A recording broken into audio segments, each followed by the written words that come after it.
Bueno, el título de hoy día, la gloria de Dios y su imagen. Si hay palabra complicada para definir y tratar de explicar, es la palabra gloria, al igual que la palabra santidad. Son palabras que no se pueden describir tan fácilmente si no se aborda a través de que nos revela toda la Biblia de lo que es la gloria de Dios. La idea es tratar de que en esta mañana podamos entender un poquito más de lo que es la gloria de Dios, pero también de lo que se transforma después la gloria de Dios, es decir, el verbo que tiene que ver con glorificar a Dios. Una de las preguntas que quiero que al final se respondan es ¿cuál es el fin principal de la vida del hombre? ¿Para qué fue creado el hombre? Por ahí tenemos muy claro que Dios nos salvó, pero quiero que entendamos más, o por lo menos que los que ya lo entienden lo refresquen y los que no lo tienen muy claro lo entiendan, pero que antes de que todo el plan de redención se concretara, Dios ya tenía un propósito eterno. Eso responde el para qué. Entonces quiero que al final, y espero que el Señor por su Espíritu nos responda esa pregunta, porque es vital para también, nosotros escuchamos mucho la palabra gloria a Dios, o vivir para la gloria de Dios, o su gloria eterna, y por ahí no llegamos a comprender bien a qué se refiere la palabra gloria si no la tenemos bien clara, bien definida teológicamente. Queda como algo muy reducido, y es una palabra muy grande para quedarnos cortos con esa palabra. De hecho, que la Biblia habla mucho de la gloria de Dios. Casi toda la Biblia habla de la gloria de Dios y termina la Biblia hablando de la gloria de Dios. Así que bueno, la idea es empezar por el principio, empezar a definir la palabra, qué es la gloria de Dios, qué es la palabra gloria. Y en el diccionario, la palabra gloria es la palabra kabod, es en el hebreo, en el Antiguo Testamento, es la palabra kabod. Y esta indica el esplendor, la magnificencia. Una palabra muy importante es la palabra el peso, y se utiliza de dos formas, tanto como de representación de algo que se merece honra, alabanza y reverencia, como de una manera expresiva, es decir, de algo que refleja gran peso, valor, brillo, esplendor y belleza. Es decir, la gloria es algo que representa, pero también algo que refleja, que se deja ver, que muestra algo. Y la palabra peso es muy importante porque es como la palabra cuando usamos, hay que darle peso a las palabras. Es en ese sentido que se utiliza acá la palabra peso, de importancia, no de quilaje, sino de importancia. Es algo de mucho peso. La gloria de Dios, estamos hablando el peso de Dios, lo importante, lo grande de Dios. Pero todos los atributos de Dios que venimos conociendo nos muestran la gloria de Dios. O sea, cuando hemos hablado de la seidad, de la gracia de Dios, de la santidad, de la justicia de Dios, de la fidelidad de Dios, del amor de Dios, todo eso nos está reflejando algo de la gloria de Dios. ¿Por qué? Porque nos está hablando de Dios. Son atributos de Él que nos va revelando cómo es Dios. Y la palabra gloria es muy similar a la palabra santidad. De hecho, la palabra santidad no es en sí misma un atributo como lo demás, sino que santidad es la suma de todo lo que Él es, lo cual lo hace separado y único. O sea, Dios es santo porque es único, es separado. Y la palabra gloria es parecida porque gloria es lo que refleja cada uno de esos atributos. Cada atributo de Dios está reflejando su gloria. Por ejemplo, lo leyó la pastora más temprano, Isaías 6:1 al 3. Esto un poquito aclara más de lo que estoy hablando. Y dice: en el año de la muerte del rey Usías vi yo al Señor sentado sobre un trono alto y sublime, y la orla de su manto llenaba el templo. Por encima de él había serafines, y cada uno tenía 6 alas, con 2 cubrían sus rostros, con 2 cubrían sus pies, y con 2 volaban. Y el uno al otro daban voces diciendo: Santo, Santo, Santo es el Señor de los ejércitos. Y seguido de eso dice: llena está toda la tierra de su gloria. O sea, lo lógico podría haber sido la respuesta: llena está la tierra de su santidad, pero no, dice: llena está la tierra de su gloria. Y ahí vamos a ver la similitud que hay entre la gloria de Dios y la santidad de Dios. Hay mucho de coincidencia. Hay mucho de parecido en esas dos palabras. Pero el hecho de que Dios es espíritu, ¿cuántos saben que Dios es espíritu? O sea, no es visible, no lo podemos ver a nuestros ojos simplemente. Dios es espíritu. Por ende, ¿cómo haría Dios para reflejar, cómo hace Dios para que nosotros podamos ver su gloria si Él es espíritu? Esa es la pregunta que nos tenemos que hacer. ¿Cómo se muestra a Dios? O sea, necesariamente Dios tiene que reflejar su gloria por medio de algo que Él crea. Entonces, en ese sentido, nosotros decimos que Dios se ha dado a conocer a la humanidad. ¿Por qué? Porque creó cosas que reflejan su gloria. Él no simplemente dijo aquí estoy de una forma audible. Él dice aquí estoy por medio de las cosas creadas. Y las cosas creadas reflejan la gloria de Dios.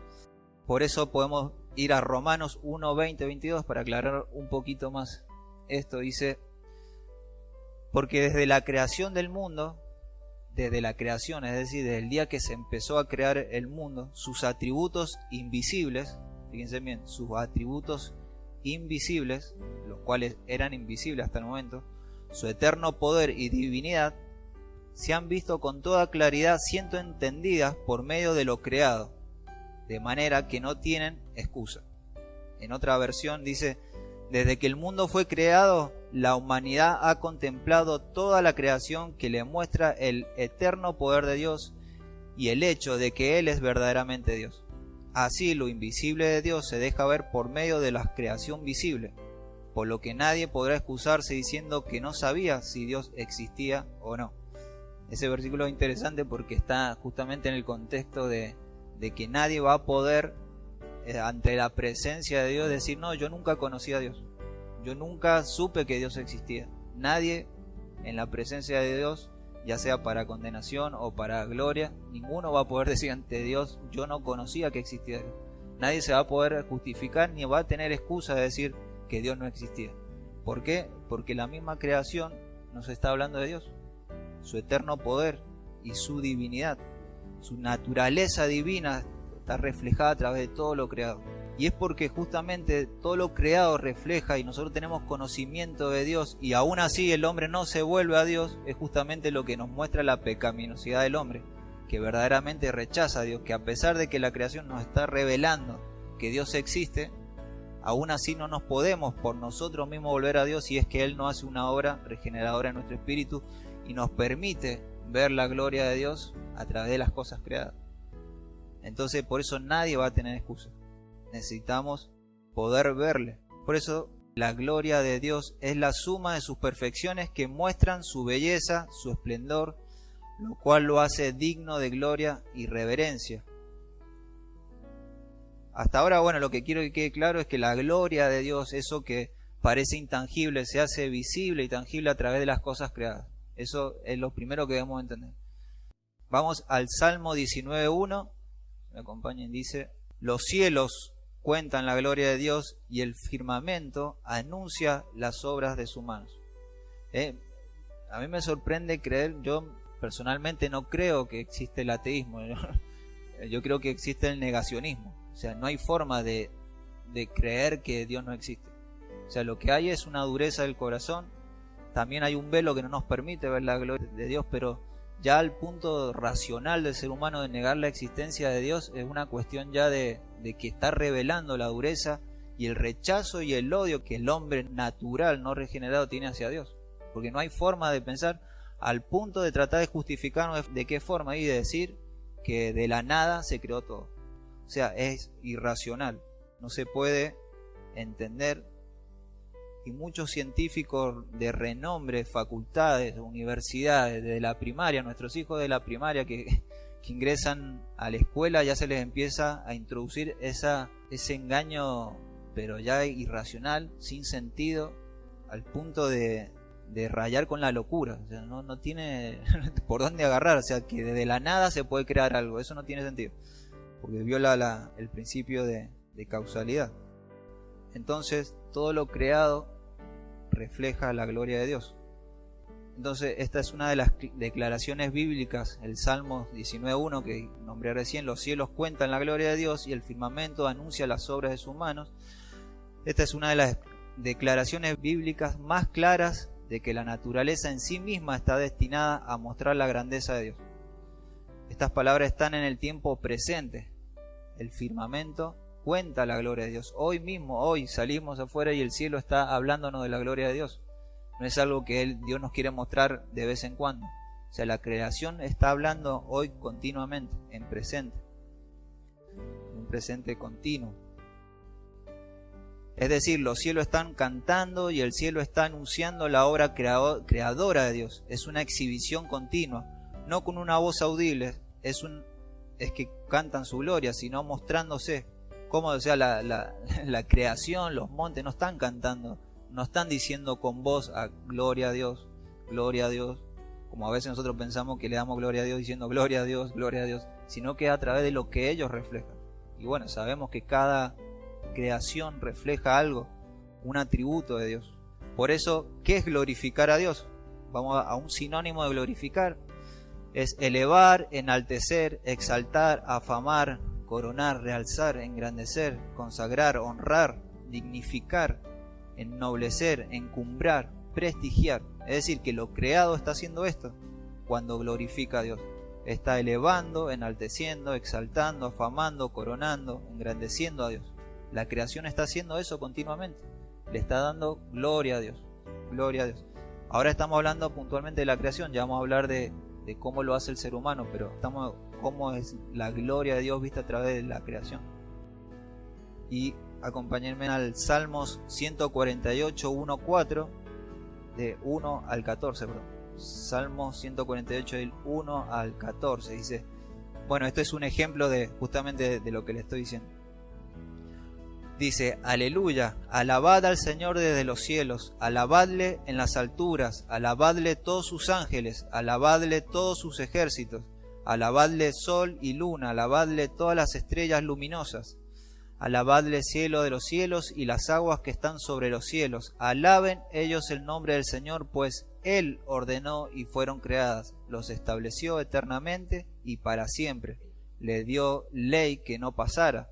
Alabad al Señor desde la tierra, monstruos marinos y todos los abismos, fuego y granizo, nieve y bruma, viento tempestuosos que cumplen su palabra, las fieras y todo el ganado y aves que vuelan, los montes y todas las colinas, los árboles, los frutales y todos los cedros, reyes de la tierra y todos los pueblos, príncipes y todos los jueces de la tierra, jóvenes y también doncellas, los ancianos juntos con los niños, alaben ellos el nombre del Señor, porque solo su nombre es exaltado, su gloria es sobre tierra y cielo. Acá nuevamente vamos a ver el significado de alabar para entender bien este salmo, porque si lo leemos así pensamos justamente lo que decía recién, es como que la creación está cantando audiblemente la gloria del Señor, está alabando, porque nosotros la palabra alabar puede ser que la reduzcamos simplemente a una canción, ¿no? O por lo menos es lo primero que nos viene a la cabeza. Alabemos al Señor y ¿qué hacemos? Cantamos. Pero vamos a ver el significado de alabar. Definición del vocablo hebreo, lehalel, alabar, celebrar, glorificar, cantar, alardear. Y esa es la palabra que define esta palabra. El sentido de alabar es en efecto la acepción de la forma intensiva del verbo hebreo halel, que en su modalidad activa simple significa alardear.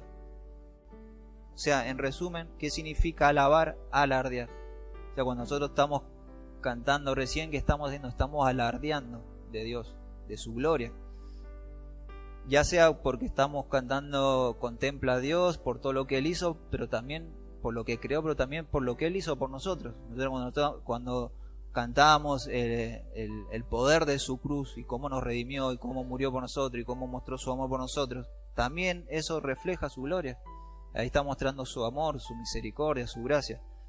Es decir, que incluye alabar, cantar, pero no es todo. El fin de alabar es alardear, es glorificar, es lo mismo que glorificar a Dios. Estamos alardeando de la gloria de Dios. Entonces, como alabar no es solo cantar, porque si no, podríamos decir ahí que la bruma, el viento tempestuoso, los montes, los monstruos marinos están cantando. Y por lo menos yo nunca he visto un lobo marino cantar, no sé si ustedes lo han hecho. Pero los animales no cantan. ¿Qué hacen? Expresan, se dejan ver, muestran su gloria. O sea, el solo hecho de ver, hay un documental que cuando termine lo puedo compartir al grupo, que se llama El Dios de las Maravillas. Es tremendo porque muestra a través de cada cosa creada el poder y cómo se asemeja a Dios. O sea, que quién muestra cada creación, ya sea desde un trueno, ya sea desde la lluvia, ya sea desde la nieve, cómo eso refleja la gloria de Dios. Nos está mostrando, nos está hablando de Dios. Está muy bueno, ya se los voy a compartir.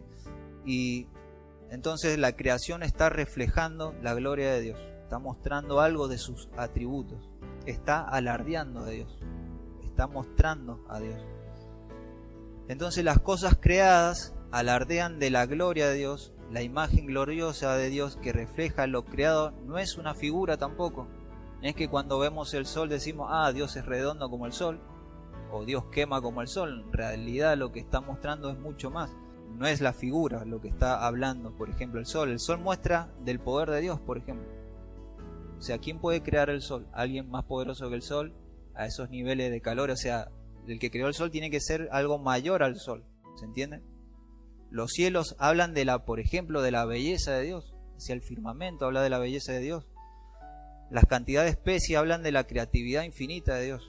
Y el universo, su inmensidad, habla de su infinita existencia, de su trascendencia, como escuchamos hace poco, su inmanencia, de su aceidad. Todo nos está hablando de Dios, todo nos habla de algún atributo de Dios, y cada atributo de Dios nos está reflejando algo de la gloria de Dios, nos está revelando a Dios.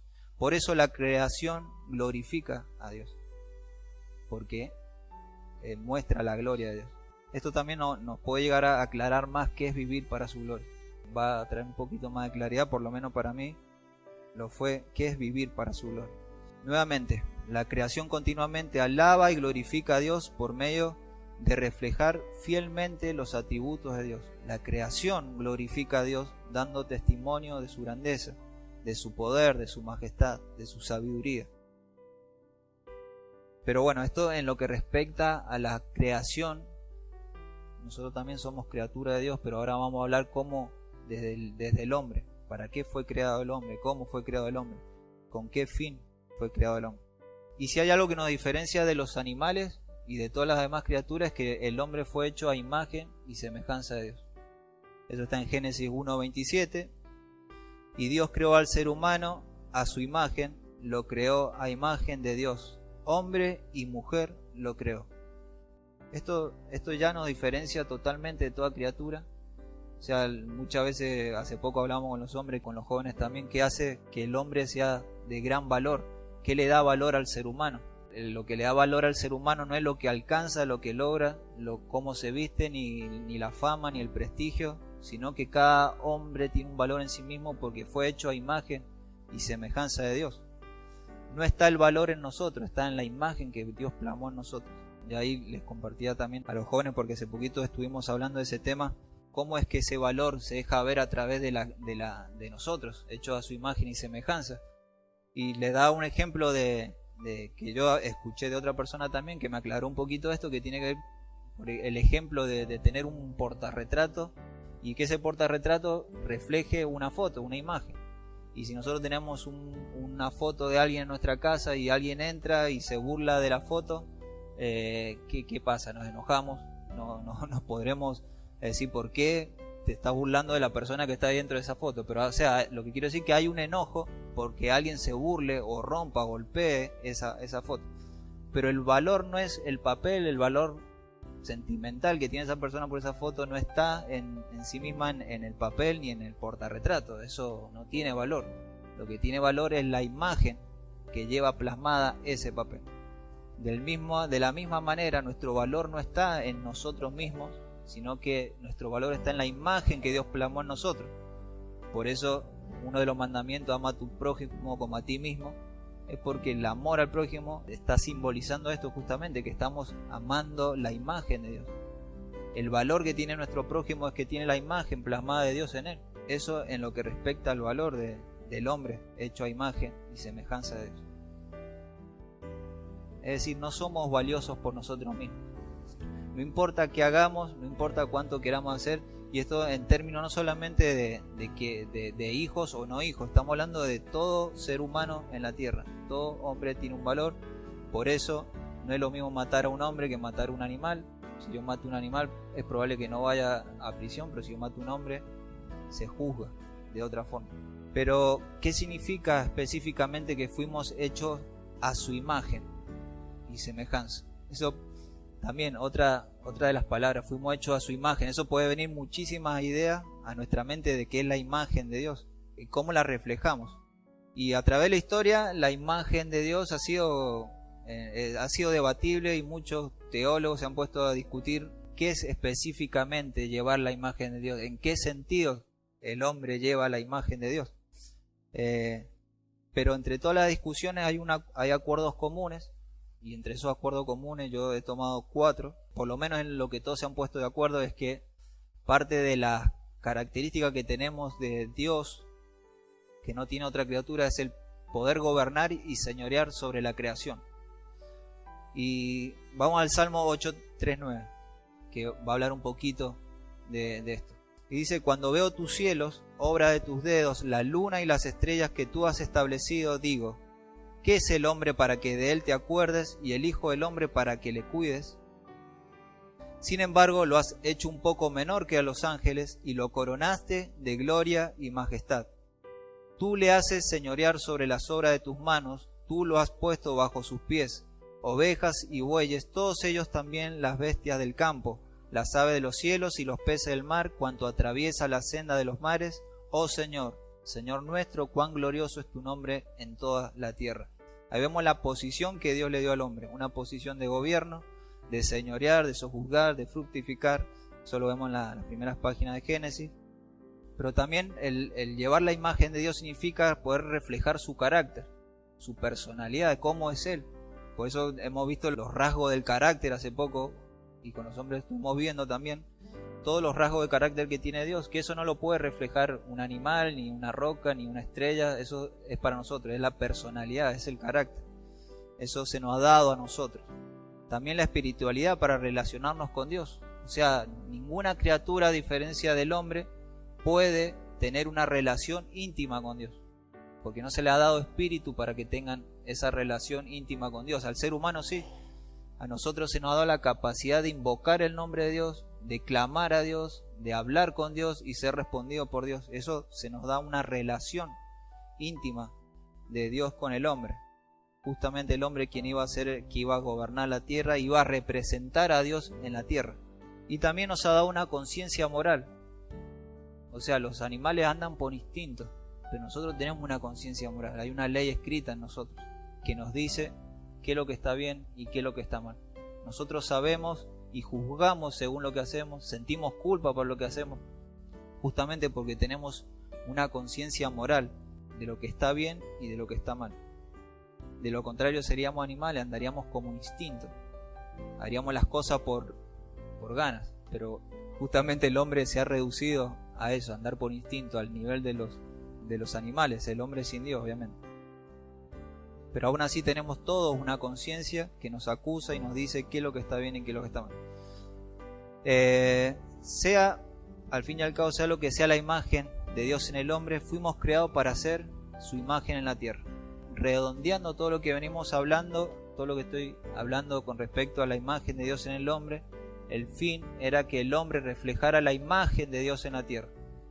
Y llegamos nuevamente a lo que estábamos hablando con respecto a la creación. ¿Cómo reflejamos su imagen? Es la pregunta que nos debemos hacer. Fuimos creados para hacer su imagen en la tierra, reflejando su gloria. O en otras palabras, debemos reflejar su carácter, representándolo gubernamentalmente. Pero ¿cómo podemos gobernar sin el carácter de Dios? El hombre siguió haciendo lo que tuvo que hacer, pero sin el carácter de Dios, sin la imagen de Dios. Vamos a aclarar un poquito más eso.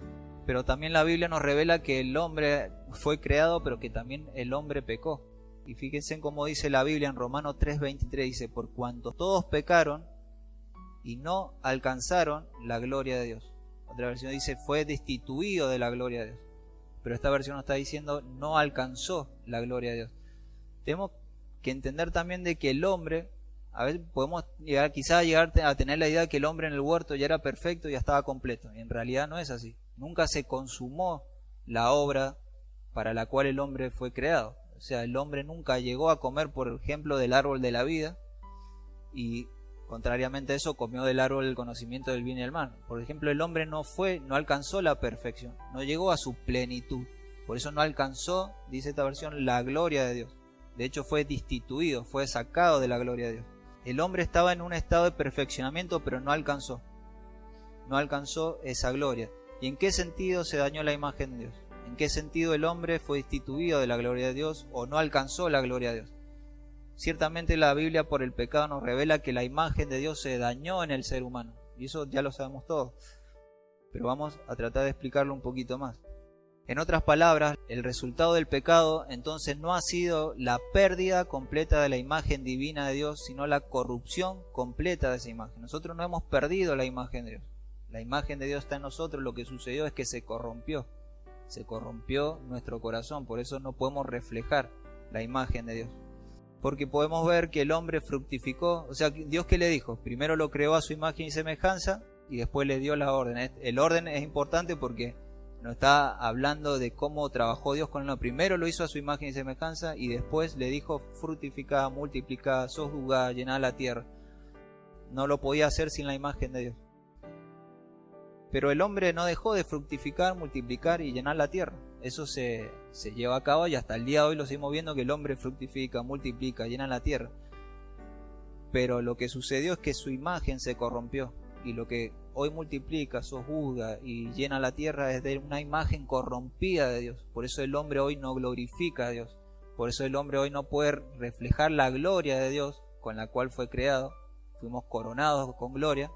Entonces el hombre, así como en la creación decimos que la creación no es un hecho de que canta o dice o habla, sino es algo que muestra la gloria de Dios a través de su esencia y glorifica también a Dios. El hombre perdió la oportunidad de vivir para la gloria de Dios, de reflejar la gloria de Dios y de glorificar a Dios. Pero el Padre también restaura su imagen a nosotros. Eso no quedó allí. Y acá es donde empieza a tener sentido. Ya anteriormente había compartido sobre el pacto eterno de redención. Y el pacto eterno de redención tiene mucho que ver con el propósito eterno de Dios. Y a mí me da la impresión de que a veces tenemos más claro, como decía al principio, el por qué nos salvó Dios, pero a veces no podemos tener muy claro el para qué. O sea que, como decía al principio, ya tenía un plan Dios antes, dentro del plan de redención. Para ser más claro. O sea que el Señor, todo ese plan de redención tiene un final, tiene un propósito. O sea, no es que simplemente Dios nos salvó, nos redimió, nos justificó y listo, y nos deja ahí. No, tenía un propósito. Y ese propósito está en lo que venimos hablando al principio, en lo que el hombre no alcanzó la gloria de Dios. El hombre fue creado a imagen y semejanza de Dios, pero esa imagen se corrompió. Y lo que hace el propósito eterno de Dios es venir a restaurar esa imagen nosotros. ¿Para qué? Para vivir para lo que fuimos creados, para la gloria de Dios. Eso es crucial. Nuestros hijos tienen que, y todos nosotros debemos primeramente, antes de entender el plan de salvación de Dios, entender para qué fuimos creados. Porque el plan de salvación de Dios tiene sentido dentro de para qué fuimos creados. Hace poco estábamos trabajando en mi casa, por ejemplo, el catecismo de Westminster, recomendado por otra persona. Bueno, el catecismo no es que me dice católico, sino que la palabra catecismo es una palabra que tiene que ver con enseñanza y orden de doctrinas. El catecismo de Westminster es algo que hacía la Iglesia después de la Reforma para ordenar las doctrinas en forma de preguntas. Y la primera pregunta que se hace ahí es: ¿cuál es el fin principal de la existencia del hombre? ¿Cuál es el fin principal? De hecho, también hay un catecismo menor un catecismo para niños.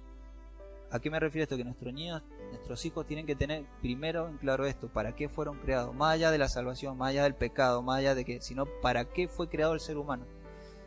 Y el catecismo comienza con esa pregunta: ¿cuál es el fin principal o el fin por el cual Dios creó al hombre? Y la respuesta es: para glorificar a Dios y disfrutar de Él para siempre. Y eso engloba todo el Evangelio, porque fuimos salvos para eso.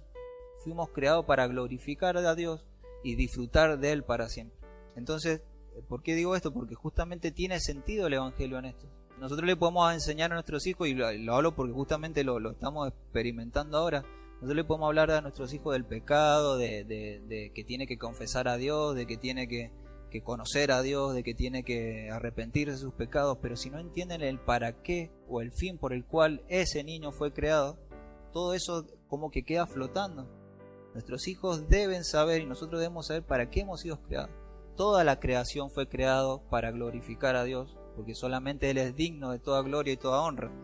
Pero ¿qué pasó? El hombre pecó y ahí comenzó el problema, y ahí entra el plan eterno de redención, para restituirnos a la gloria. Entonces el plan de redención tiene que ver con restaurar la imagen de Dios en nosotros por medio de ¿quién? ¿Quién sabe? De Jesucristo. Así es. ¿Y por qué por medio de Jesucristo?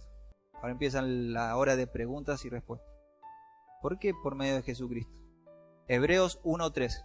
Porque Jesucristo es el resplandor de su gloria, de la gloria de Dios, y la expresión exacta de su naturaleza. Es decir, que cuando hablamos de la gloria de Dios, lo que lo refleja exactamente, y lo que refleja esa naturaleza exactamente, vieron que al principio decíamos que lo creado refleja la gloria de Dios y glorifica a Dios. Pero lo glorifica a Dios y lo que resalta esa naturaleza de Dios en una forma total, perfecta, es Jesucristo. Entonces, por eso nosotros somos transformados y conformados a la imagen de ¿quién? De Jesucristo. ¿Y por qué somos conformados a esa imagen? Porque perdimos esa imagen, en el sentido de que es nuestro carácter, nuestra imagen de Dios en nosotros se corrompió. Por eso la Biblia dice que somos regenerados. O sea, cuando la Biblia dice que somos regenerados es de algo que debe regenerarse, no es que aparece algo nuevo, es que se restaura, que se regenera. Estamos siendo regenerados, transformados. Tuvimos en el comienzo, cuando conocemos a Dios y su Espíritu en nosotros, comienza el proceso de regeneración hasta llegar a su magnitud, su gloria perfecta.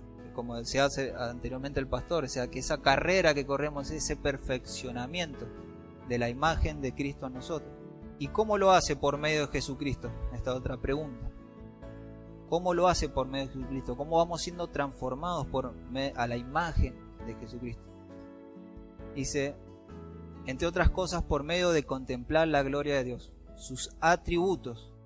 Por eso estamos hablando de los atributos de Dios. Pero los atributos de Dios no solamente los conocemos clasificándolos así como sistemáticamente. Los atributos de Dios están en toda la Biblia. Están en toda la Biblia. Pero cada hoja que nosotros abrimos de las Escrituras nos están hablando de la gloria de Dios. Y más específicamente en la persona de Jesucristo. Entonces ver la gloria de Dios produce un efecto en nosotros transformador. ¿Se acuerdan lo que pasó con Moisés en Éxodo 29? Este no te lo pasé, Oscar, este lo saqué de la galera al último minuto.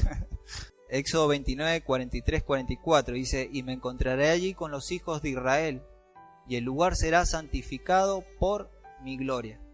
Santificaré la tienda de reunión y el altar también santificaré a Aarón y a sus hijos para que me sirvan como sacerdotes. Es decir, que la gloria de Dios santifica, transforma. También le pasó a Moisés cuando le dijo, muéstrame tu gloria. Encima dice, te ruego que me muestres tu gloria. Te ruego que me muestres tu gloria. ¿Y cómo bajó Moisés de ese lugar? Transformado. Pero ya vamos a ver en 2 Corintios que esa transformación, que esa gloria no se compara con la gloria del nuevo pacto. Eso fue algo externo. 2 Corintios 3:18. A eso vamos ahora. ¿Cómo es que vamos siendo transformados por medio de Jesucristo? Pero nosotros todos, con el rostro descubierto, contemplando como en un espejo la gloria del Señor, estamos siendo transformados en la misma imagen de gloria en gloria, como por el Señor el Espíritu. Es decir, en la medida que nosotros contemplamos la gloria de Dios en la persona de Jesucristo, es que vamos siendo transformados de gloria y gloria a la imagen de ¿quién? Del Hijo. ¿Por qué del Hijo? Porque el Hijo es la imagen exacta de la gloria de Dios. 1 Corintios 13:12 dice, porque ahora vemos por un espejo verdaderamente, pero entonces veremos cara a cara. Ahora conozco en parte, pero entonces conoceré plenamente como he sido conocido. Es impresionante, acá no está muy claro cómo nos está diciendo que hoy vemos por un espejo, pero después veremos cara a cara. Lo decía la pastora también recién. Entendamos que estamos en un proceso de perfección, de santificación, de transformarnos a la imagen de Cristo. Y eso fue lo que, ¿por qué podemos vivir eso ahora? Justamente porque fuimos salvos, fuimos redimidos para un propósito eterno. ¿Para qué? Para llegar a la gloria eterna de Dios, a una perfección. Bueno, y todo lo que ya sabemos. Pero por el momento vemos como por un espejo, dice. Pero un día le veremos cara a cara. ¿Y qué produce el poder ver cara a cara a Dios? La transformación. Por eso dice, y seremos tal como Él es, porque le veremos cara a cara. Yo no sé si justamente ahí se refiere a verlo físicamente cara a cara. Yo creo que tiene más que ver con ver justamente su gloria en plenitud. O sea, todo lo que Él es. O sea, su amor, su gracia, su misericordia, visto de una forma que no puedo entender ahora, que tampoco lo voy a decir. Entonces, otra pregunta, ¿y cómo contemplamos la gloria del Señor para ser transformados en la misma imagen? ¿O cómo hacemos para conocerlo? Que ese sería el punto. ¿Cómo hacemos para conocer? Porque mientras contemplamos su gloria, le vamos conociendo. Pero ¿cómo hacemos para conocerle? Y está todo en la Biblia, o sea, no estoy inventando nada. Vamos de nuevo a 2 Corintios 4:1, del 1 al 6. Por tanto, puesto que tenemos este misterio, según hemos recibido misericordia, no desfallecemos, sino que hemos renunciado a lo oculto y vergonzoso, no andando en la astucia ni adulterando la palabra de Dios, sino que mediante la manifestación de la verdad nos encomendamos a la conciencia de todo hombre en la presencia de Dios. Para contextualizar un poquito ahí lo que está hablando Pablo es que justamente habían personas que estaban distorsionando el evangelio, predicaban otro evangelio. Y si hay algo con lo que se enojaba Pablo en ese momento era con los que andaban adulterando el evangelio. Por eso dice, ni adulterando la palabra de Dios, sino que mediante la manifestación de la verdad nos recomendamos a la conciencia de todo hombre en la paciencia de Dios. Y el 3 dice, y si todavía nuestro evangelio está velado, o sea, es que hay personas que el evangelio les es velado, para los que se pierden está velado. Y el 4 dice, en los cuales el Dios de este mundo ha cegado el entendimiento de los incrédulos.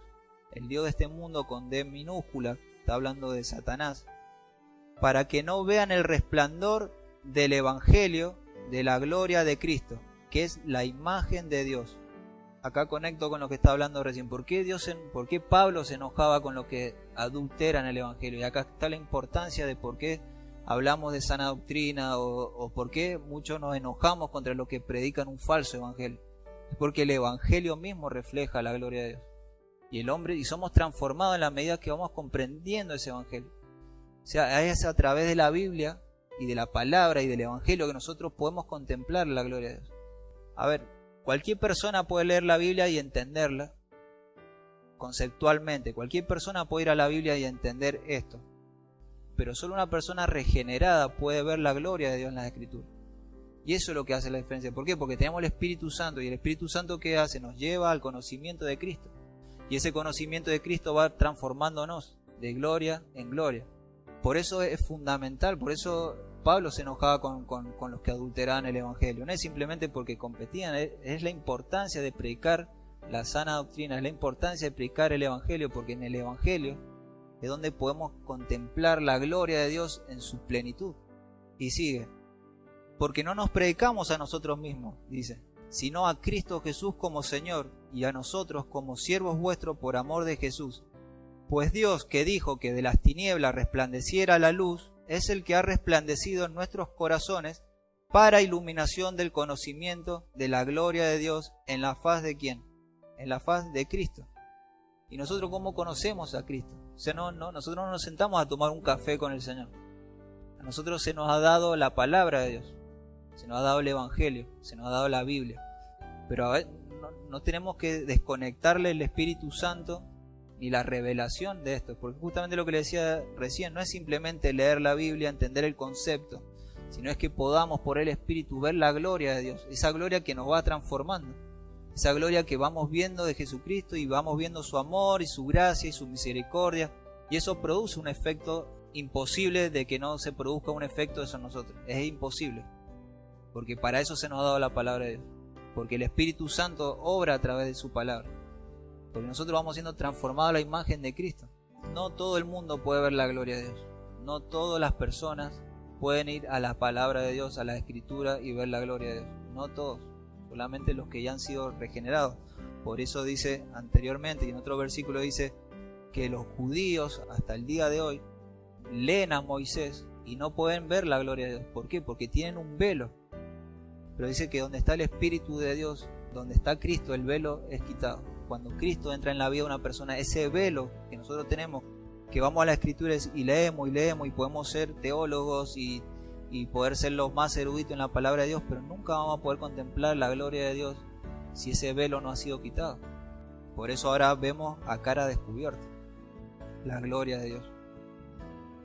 Por eso el énfasis también que estamos haciendo, sobre todo en estos últimos tiempos, de no perder el tiempo en otras cosas, sino que hagamos de la palabra, de la Escritura, nuestro alimento. Ahí es donde toma importancia el por qué vamos a la Biblia. Cuando decía también el pastor de que aquí todos deberíamos ser teólogos, no estamos hablando cada uno conforme también a la medida que Dios le ha dado de capacidades, ¿no? Pero cuando estamos hablando de que todos seamos teólogos, no es que simplemente nos volvamos eruditos de la palabra de Dios para engrandecernos o creernos más que otros, porque sabemos más que otros. Es justamente que teología es el conocimiento de Dios, eso significa teología. Debemos volvernos unos conocedores de Dios. Pero no por el hecho simplemente de conocer, es por el hecho de que el conocimiento de Dios nos refleja la gloria de Dios y esa gloria nos va transformando de gloria en gloria. Ese es el proceso de santificación en nosotros, es lo mismo. Es lo mismo, es lo que produce la renovación de la mente.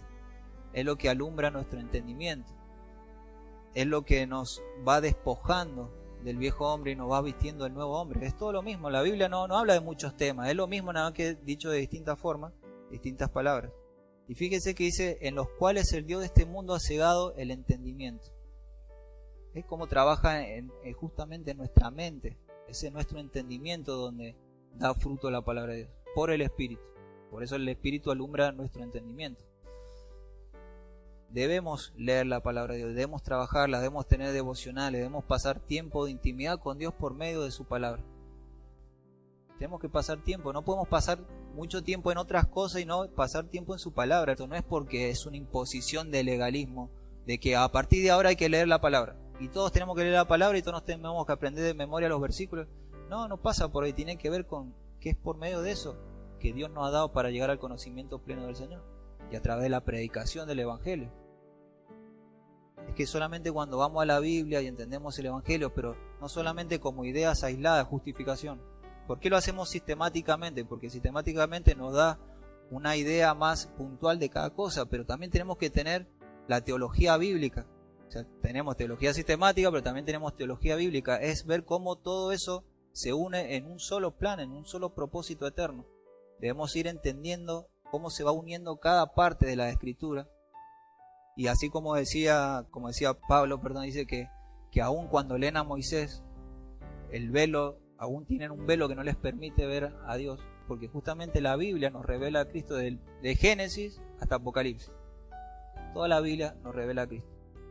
Es en el Evangelio de Jesucristo donde la gloria de Dios, es decir, sus atributos se magnifican, se engrandecen, se resplandecen.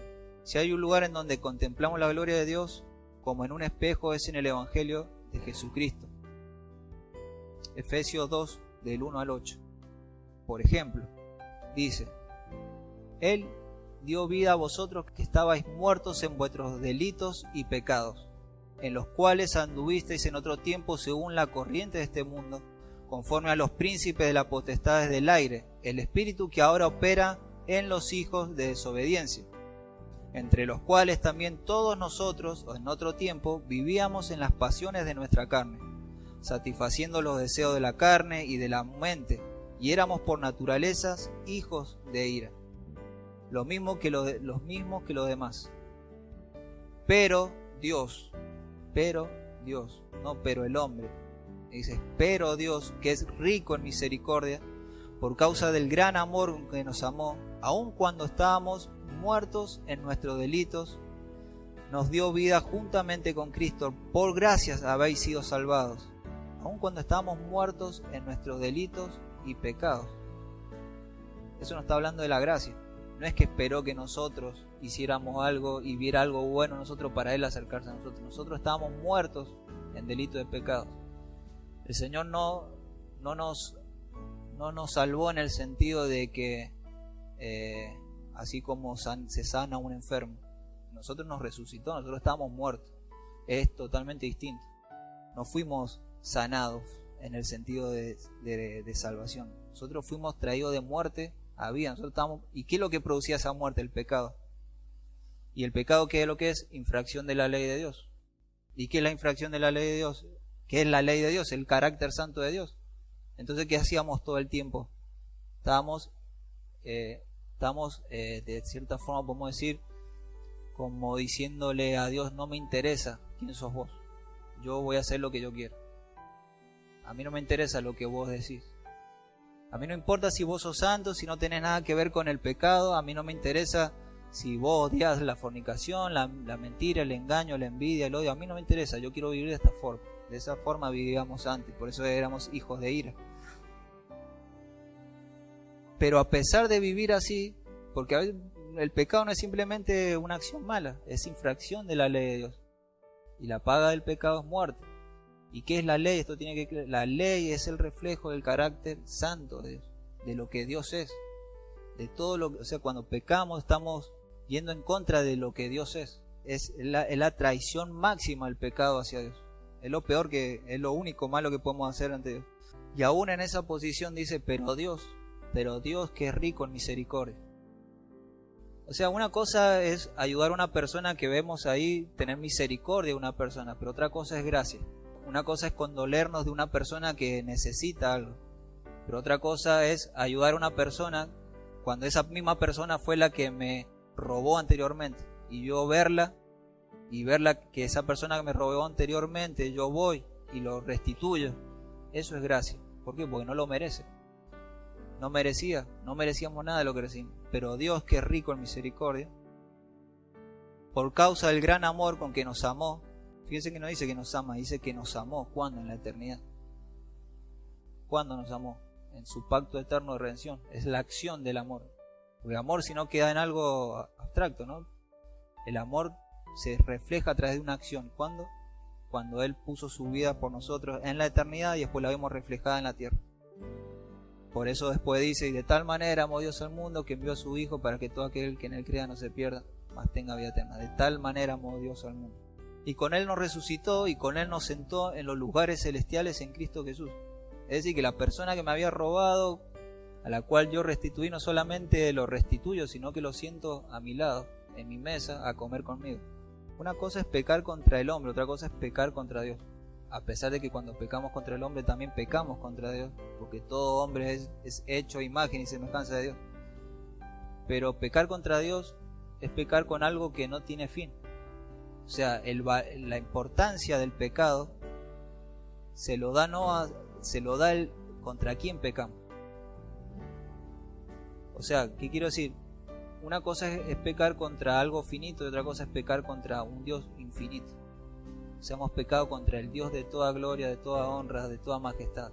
O sea, la culpabilidad de nuestro pecado es por el hecho de contra quién hemos pecado.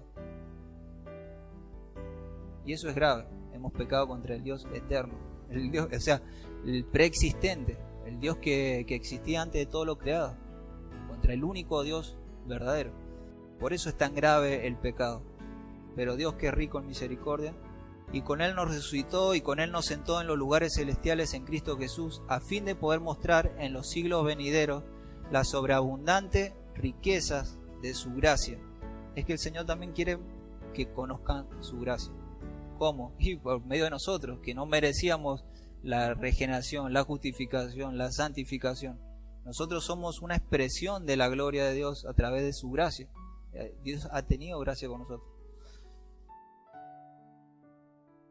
A fin de poder mostrar en los siglos venideros la sobreabundante riqueza de su gracia por su bondad para con nosotros, ¿en quién? En Cristo Jesús. Porque por gracias habéis sido salvos por medio de la fe, y esto no es de vosotros, sino que es un don de Dios. un don de Dios, es un regalo que no merecíamos. Es decir, que fuimos creados, así como la creación también refleja los atributos de Dios, refleja la gloria de Dios, así como el firmamento cuenta su gloria, así como los mares cuentan la gloria de Dios, así como un trueno muestra el poder de Dios. Nosotros fuimos creados para reflejar su imagen en la tierra. Nosotros fuimos creados para ser representantes de Dios en la tierra. Fuimos creados para reflejar su carácter en la tierra. Pero ¿por qué no lo reflejamos? ¿Por qué el hombre natural no lo refleja? Y porque no puede reflejar su gloria, justamente porque fue corrompida la imagen de Dios en el hombre. No puede reflejar nada, lo único que refleja es algo corrompido.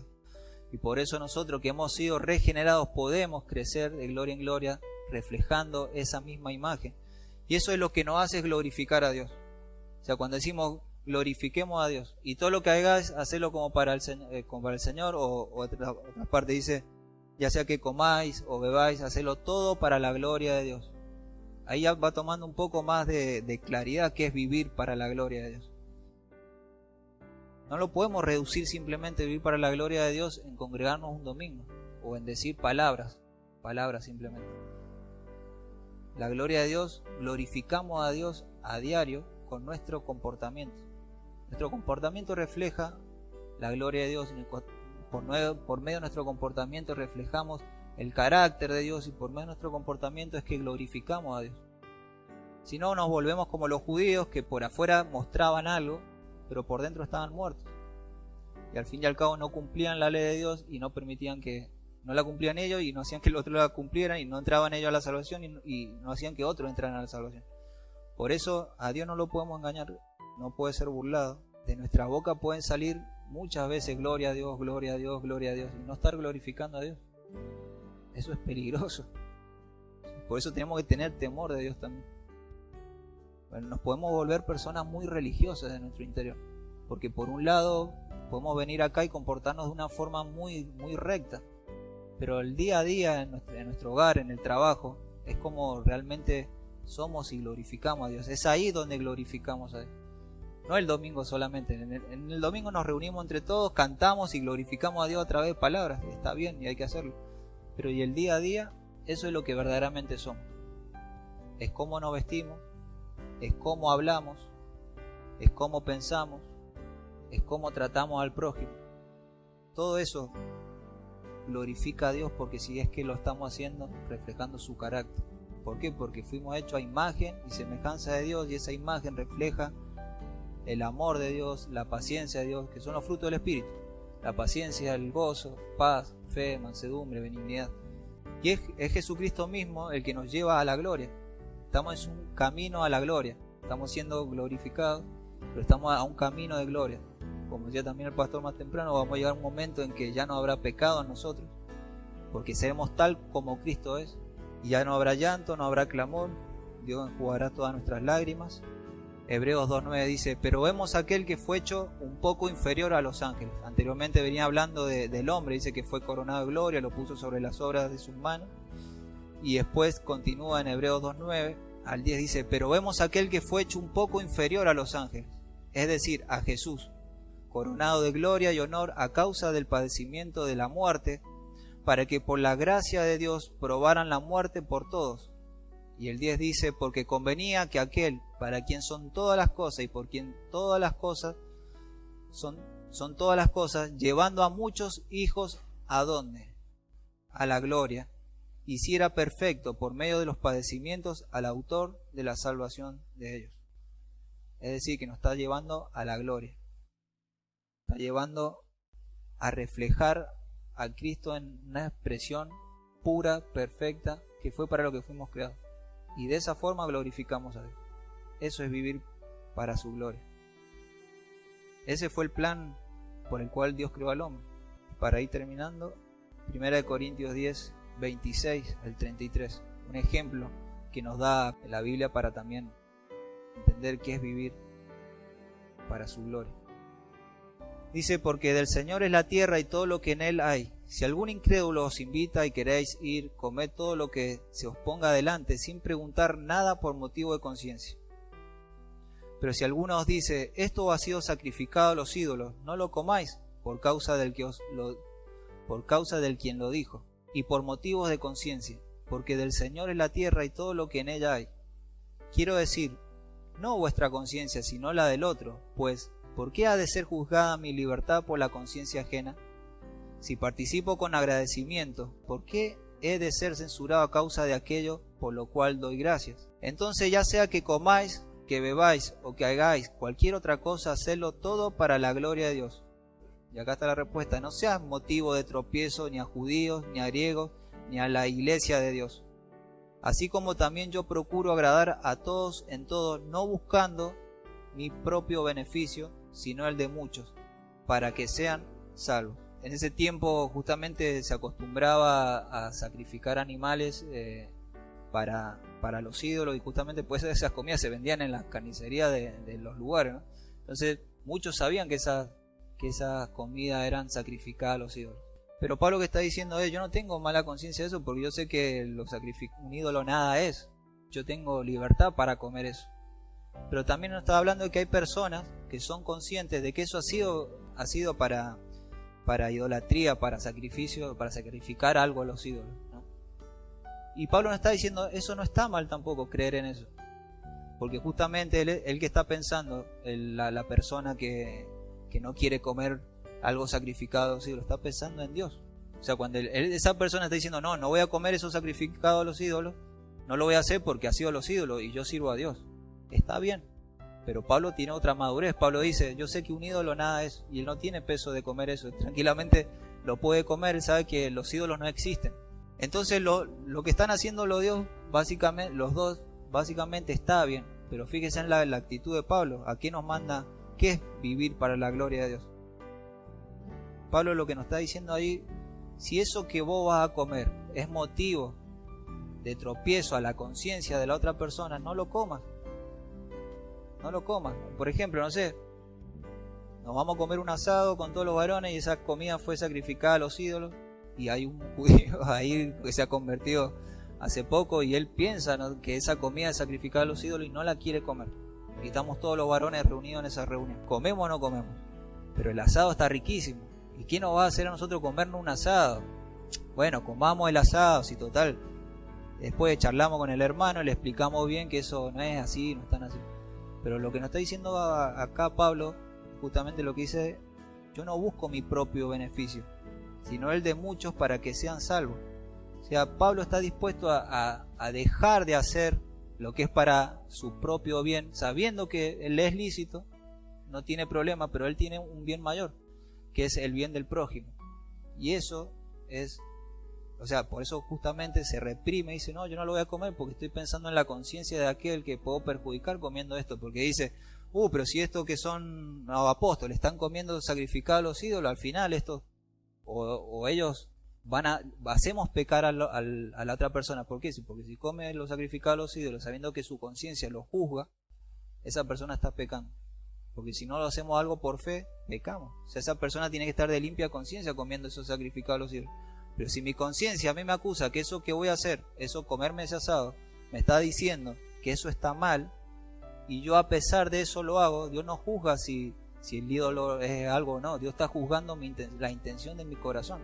Es que estoy pasando por alto si a la otra persona la puedo perjudicar comiendo eso. Y nos puede haber pasado muchísimamente. O sea, tener una reunión y juntarnos a comer y quizás tener una persona que se ha convertido hace poco y tiene problemas, ha salido el alcohol, y nos podemos estar nosotros, bueno, compremos cerveza y comemos con cerveza a pesar de que esa persona puede haber sido alcohólica en su momento. Pero nos tomamos un vasito así. Pero en realidad, ¿cuál sería la actitud? Y decir, no me voy a tomar este vaso pues lo voy a tentar a la otra persona que hace poco tuvo problemas con el alcoholismo. Es lo mismo. O sea, el fondo es la intención del corazón. Es dejar de hacer lo que a mí me gusta por el beneficio y la salvación del otro.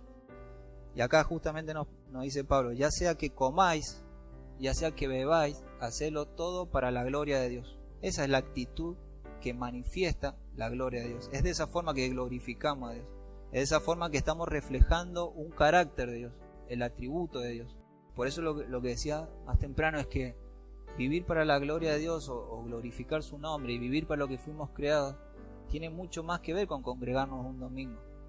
Tiene que ver cómo comemos, cómo hablamos, cómo vestimos, cómo nos comportamos, cómo me dirijo a mi prójimo, cómo soy en mi casa, cómo soy con mis hijos, cómo soy con mi esposa, cómo soy con mis hermanos.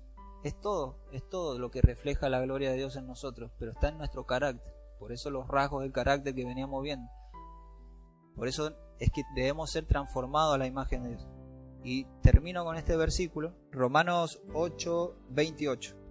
Dice, y sabemos que a los que aman a Dios, todas las cosas le ayudan a bien, esto es, a los que conforme a su propósito son llamados. Porque a los que antes conoció también los predestinó para que fuesen hechos conforme a la imagen de su Hijo, para que Él sea el primogénito de muchos hermanos. Y para terminar, simplemente trato de desmenuzar un poquito este versículo que tiene que ver justamente con el propósito de Dios. Sabemos que Dios dispone todas las cosas para el bien de quienes le aman. O sea, Dios causa todas las cosas a bien para los que le aman. Pero a veces podemos decir, bueno, todo nos va a ir bien en el Señor porque nos ama y Dios me va a dar esto y me va a dar aquello y yo cuando oro me lo cumple, ¿sí? Y no está hablando justamente de eso. Todas las cosas ayudan a bien, dice esta versión. Todas las cosas, no algunas, sino todas las cosas. Esto incluye lo bueno y lo malo que nos pasa en la vida. Le ayuda bien, esto es, a los que conforme a su propósito son llamados. Pero ¿cuál es el propósito de Dios? Dice, porque a los que antes conoció también los predestinó para que fuesen hechos conforme a la imagen de su Hijo, para que Él sea el primogénito entre muchos hermanos. Y a los que predestinó a estos también llamó, y a los que llamó a estos también justificó, y a los que justificó a estos también glorificó. Entonces, todas las cosas nos ayudan a bien. La palabra clave acá, ¿cuál es ese bien que nos ayuda? Todas las cosas nos ayudan a bien. ¿Cuál es ese bien que todas las cosas nos ayudan? El bien es que seamos conformados a la imagen de Cristo, por lo cual Dios ya nos llamó, nos predestinó y ya nos glorificó. O sea, toda la Biblia está hablando también de esto, ¿no? De que estamos siendo transformados a la imagen de Cristo. ¿Por qué? Porque el hombre fue hecho a imagen y semejanza de Dios, pero su imagen en nosotros se corrompió. Ya no expresamos a Cristo. Por eso envidiamos, celamos, pero hoy ya hemos sido regenerados y podemos ir creciendo de gloria en gloria y mostrando cada vez más esa imagen. En la medida que le vayamos conociendo, en la medida que vayamos contemplando su gloria, y esa gloria la vemos ¿dónde? A través del Evangelio, la predicación del Evangelio, a través de la lectura y la meditación de la palabra. Amén. Tenemos que volvernos meditadores de la palabra de Dios, empezar a entender en líneas generales de qué se trata el Evangelio. Y yo sé que el Señor por su Espíritu, porque lo prometió, porque dice, el que comenzó esta obra en vosotros la perfeccionará. ¿Cuál es esa obra? Y esa misma, ese transformado a la imagen de Él. Él lo está haciendo. Pero eso es en el plano vertical, Dios hombre, pero tenemos nosotros un plano horizontal. Me gusta explicarlo así porque a veces es más claro. Tenemos un plano horizontal donde nosotros tenemos que decir, yo voy a leer, nosotros disponemos, nosotros somos exhortados, exhortamos a otros a leer la Biblia. Y Dios utiliza esos medios para que podamos obrar nosotros. Así que, ¿cerramos orando? ¿Amén?